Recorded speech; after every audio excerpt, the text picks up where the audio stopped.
Hi guys, I'm going to make this one in the very unfancy portrait mode because in the past when I've tried to do these front camera ones with it in landscape, I can't tell you how many times when it uploads the videos upside down, and I don't want to have to fight with that this time. So um, you can have it in this mode, and I'm sorry if you're trying to watch it on your PC and it's all skinny, but if it's on the phone it'll probably look great. Anyway, this one is about iridotomy. If you don't know what that is, well, I guess if you've looked up this video, you know exactly what it is and you want to know what it's like. I can't give you too much technical detail because it's not really an area of expertise for me. Up until about a month ago, I didn't even know what it was, but now I've had it in both my eyes. It's just a little laser surgery that you have done on your eyes to basically prevent glaucoma and blindness. Now, I've had a lot of problems with my eyes starting from when I was about 4 or 5 years old. I had cold sores, like the cold sores that you get around your mouth. I had cold sores on my eyeball, on my right eyeball, and I actually have scarring from that goes across my pupil and across my iris a little bit. You can't really see it with the naked eye. I've only ever been able to see it a couple of times. It just looks a little bit sort of milky across my pupil when I've been able to see it, but I've only ever really seen it a couple of times because it's really hard to see. And as you can imagine, my eyesight's a little bit shit. I do wear glasses. I wear glasses for reading, for driving, for the computer. But the vision in this eye, even though the last time I saw the optometrist, she told me that I had 20/20 vision in this eye. Unless I don't know what 20/20 vision is, I don't even use this eye. And it can't be corrected. I'll show you. These are my reading glasses, so they're my thickest ones. Can you see how thick that lens is? And even with that, I don't have as good a vision as my left eye. So yeah, I have had a lot of problems with my eyes. I've had iritis, I think twice. I had a hairdresser got perm solution again in this eye. I've got scarring on my macula, which is the part on the back of your eye on the inside. So they monitor that. They take these really fancy photos of that whenever I go and get my eyes checked, which is quite regularly, like I think about every 2 years, because I need to get my glasses upgraded quite regularly. And that's stable. So yeah, so then I've been to the optometrist a lot over the years. I've had lots of shit done to my eyes over the years with having cold sores and iritis and all this sort of stuff.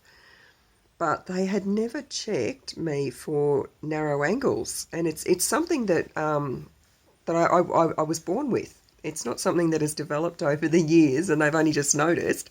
I've had this for 53 years, and I only just found out about it maybe, I don't know, 1 or 2 months ago. I can't remember when I went to the optometrist because I needed new glasses. And they said, oh, you've got narrow angles. We need to get you in to see an ophthalmologist and get you some laser surgery.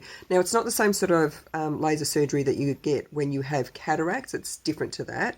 And I'm not even going to go and explain what all that is about because I don't 100% understand it myself.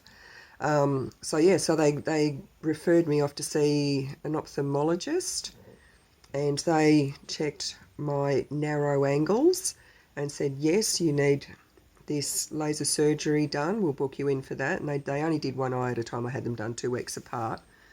Now, I'll try to... There's plenty of videos and plenty of information on the internet about narrow angles that you can look up yourself. But just very briefly, it's the angle between where the iris and the white part of your eye like joins. And if the angle there is too narrow, you can, number one, get narrow angle glaucoma, and there is glaucoma in my family, so I kind of half expected that I would get glaucoma at some point in my life. I don't have glaucoma. I didn't have glaucoma then, and glaucoma is when you build up, there's a pressure of fluid build up in your eye, and that's bad. So I've just got the narrow angle, had yes, still do have the narrow angles, but no glaucoma. Now, with the narrow angles, that can prevent your eyeball from draining fluid, so you can build up pressure in your eyeball, and that's a bad thing, right? Like if you get like a chronic sort of a build up of pressure in your eyes, that's, I'm pretty sure glaucoma. I think that's what glaucoma is. And then if glaucoma goes untreated for a long period of time, I don't know how long period of time that is, but that can lead to gradual blindness. Now, with the narrow angle, if that's not treated, it can snap shut at any time. It can just snap shut, and then that's a medical emergency. And if you then don't go and get the laser eye surgery, which is the iridotomy, done within hours, not days or weeks or months, within hours, you can go permanently blind. No one told me this for 53 years of my life. So I went and I had the iridotomy done. They did it on my right eye first. They asked me which eye, and I had read up about the possible complications, like it can make, can make you see like white shadows, I think, and blurriness and all this sort of thing. So I said to them, do my right eye first, because I don't use that one. That's my shit eye. If anything bad happens, it's not going to really make any difference to me. So they did the right eye first, and then 2 weeks later, they did the left eye. I haven't really had any big problems with them. I had the left eye done. It's Monday today. I had it done last Friday. I'm fine. Now I'll tell you the procedure that I went through. Now this is only my experience with it. I went along to a different eye clinic than I normally go to, but it was still close to home, like half an hour away. And went in, and I was there for about an hour and a half. It was probably about 2 hours, I think. Because even though the procedure, the actual laser surgery itself takes about 1 minute, right? But because I went in and they tested my eyesight again, and then they had to put, if you've ever had any sort of checkups at the optometrist, you're probably familiar with a lot of this anyway. They put the orange drops in my eye to, I think it's just like a stain, so that they can see if there's any abrasions or anything going on in your eye. I'm not 100% sure. I should know because I've had it done a million times, but I'm not sure. So they do that, and then they put drops in that make your pupil constrict, not dilate. They do it so that it constricts. Or actually, I think they took photos of my macula first, which is the back of my eye, because they wanted to see the scarring. They had a look. Everything was fine with that. Well, not fine, but it hasn't progressed since the last time. And so they put the drops in to make my pupil constrict, because your iris is it's muscular, and because when they do the laser surgery, they do it on the outer rim of the iris, so they need the muscles to be stretched out effectively rather than all contracted up and squashed up together. So normally if you go to the optometrist and they want to have a look inside your eye, they will dilate your pupils with a different kind of drops. With the iridotomy, they give you another kind of drops that make your pupil constrict and be quite small. So they have to put those drops in, and then they have to wait for those to work, and then they put in other drops that numb your eye, like your eyeball and, like your eyelid and everything. It's a really weird feeling. And they test the pressure of your eye, which, when you go to the optometrist anyway, they do that anyway. So they do all that, and then, in between all this, you've got to wait for, different drops to work and everything. And then you go in and you sit, and the optometrist, I think it's an optometrist does all that sort of thing, and then you go and see the ophthalmologist. And, when you go and get your eyes tested and everything, and they examine your eyes, and they've got that sort of that machine thing that looks like a frame, and you put your chin on the little rest thing, and you put your forehead against the other bracket. The laser machine looks just like that. You go in and you just put your chin on the thing and rest your head against it, and there's a little, like a red light on a little stick that they get you to focus on. And when I went in, because I'd read about it, and everything I'd read about it said it doesn't hurt very much, right? So I knew to expect some pain, and I was freaking out because, you know, they're shooting a laser into your eyeball. So anyway, I went in and I thought, I can't flinch with this. Once I put my chin down on that and they fire up that laser and start shooting the laser into my eyeball, I can't move. Because if I move and, you know, they're going to get somewhere else in my eye or whatever. So I thought, I've got to commit to this and be brave and just sit there and take it no matter what happens. So, and they don't just fire it once. And they fired it probably, I didn't count it. Well, I think I stopped counting the first eye they did at about 15, because it started to hurt less. Like when I thought there was someone at my front door.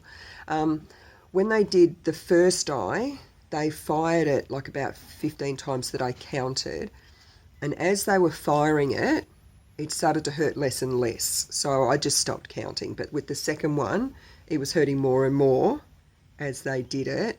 So I did count the second eye. That was 21 shots they did.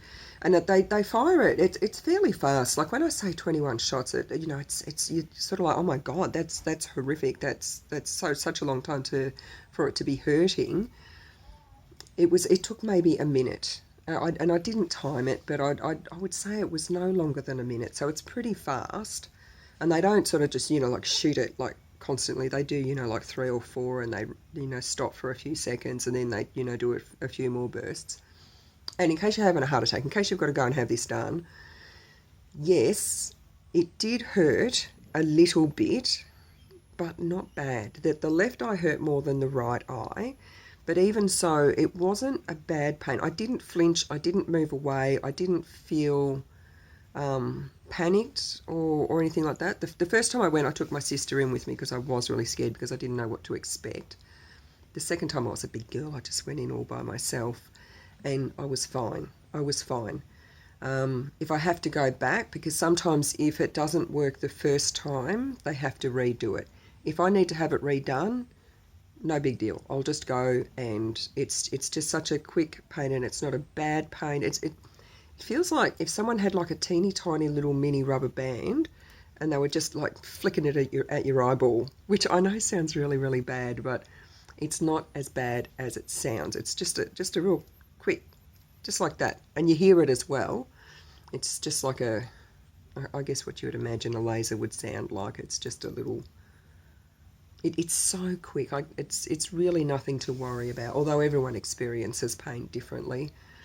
Afterwards, they put more drops in my eye, and then I have to use both times drops for 1 week afterwards. I have to use it's like a glaucoma drop. I imagine they use the same drops for that. It's just to lower the pressure in your eyeball, because it can, the actual surgery can temporarily increase the pressure in your eye. So that's just 1 drop twice a day, no biggie. The other drop is a steroid to help with pain and inflammation. The first eye, I had 1 drop 4 times a day. The second eye, I'm doing 1 drop 3 times a day because I had to get them to change the medications. I'm really oversensitive to a lot of side effects of medications. And when I had the first eye done, after about 2 days, I had a massive panic attack. I mean, it went for about 12 hours. It was awful. And then I had another one, and I had to take Valium a couple of times. And so, you know, I went and did my research, and it can be a side effect of the medication. I mean, I had to go pretty deep in Google. But when I spoke to the ophthalmologist about it, when I went in the second time, she said that yes, the drops can do that in some people. And so she changed it. Well, she gave me a different steroid and a lower dose. And I've been fine. I'm on day 3, about day 3 now, and I've been fine, no panic attacks. And she changed the other pressure drops as well, just in case it was, because she didn't know which one would be causing it. And I've been fine this time. And it may not have been those medications. It could have just been completely coincidental, because I had been under a lot of stress and, like normal sort of anxiety, and every now and then it does build up in me, and it does manifest as some really nasty panic attacks. But I've been fine now. After the surgery, the first one, I came home and this eye was a bit blurrier than normal, and I noticed for the first night, when it was dark, you know, like when you turn your lights out, you can still see like shapes and shadows and all that sort of thing. It was fine in my eye that I hadn't had the surgery, but in the eye, just on that one night after I had the surgery, it was completely blind at night. Like during the day, like when there was normal light, I was fine. But when I was laying in bed, you know, like I was covering this eye and just looking out of the one eye, completely blind. And I thought, well, that's just the surgery. I thought maybe my pupil was still constricted or something, because it was fine the next night. And the same thing with my left eye, but not quite as bad. I wasn't completely blind in that eye at night. I could still see a little bit, but it was still a little bit dark, much darker than the other eye. And I think that's, when I actually had the surgeries, and I think it's the drops they use to constrict the eye. I'm not sure, but I got a bit of a headache just over my brow, just through here. But it wasn't too bad. I just went home and took Panadol, and then when I had the second one done, I had the same thing. Just a bit of a headache through here. But you know, by that night, I think I took Panadol when I went to bed as well, and it was fine. No headache the next day. The first set of drops I took stung my eyes a little bit when I put them in, but no biggie. These second lot of drops not stinging, so that might have been even the difference in my eyes. I got cut off because my phone got full, but I deleted some other stuff, so I'm back again. I was just saying the difference in the stinging between this eye, and one's not stinging and the other one's stinging, could have been the medication, or it could have just been different eyeballs. The only other thing I wanted to show you, because I was worried going in to have these surgeries done, because I'd seen some photos, I was worried that I would actually have scarring on, like visible scarring on my iris. Now when they do the surgery, they do it just on the edge of your iris, and I can't even tell you where, like which part of the iris mine was done, but I think they normally do it between like 9 o'clock and 3 o'clock in the top half of the iris.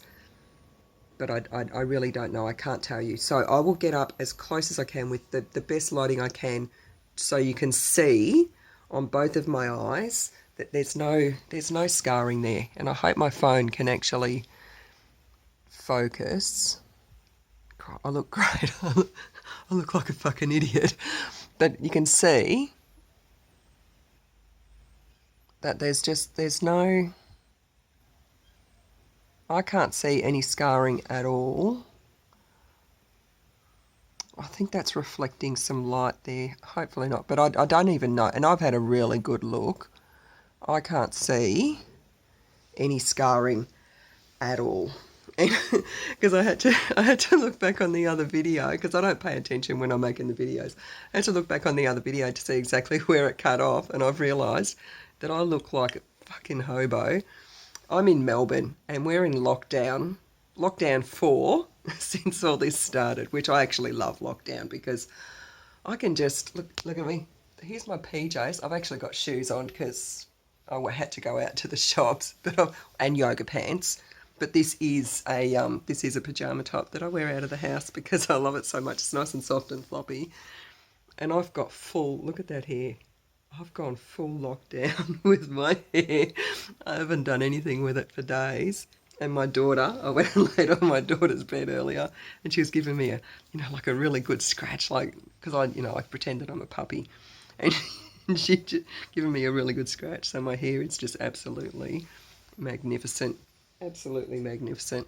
So anyway, that's the story of my iridotomy. Oh, and another thing, it doesn't affect your eyesight. It doesn't correct eyesight.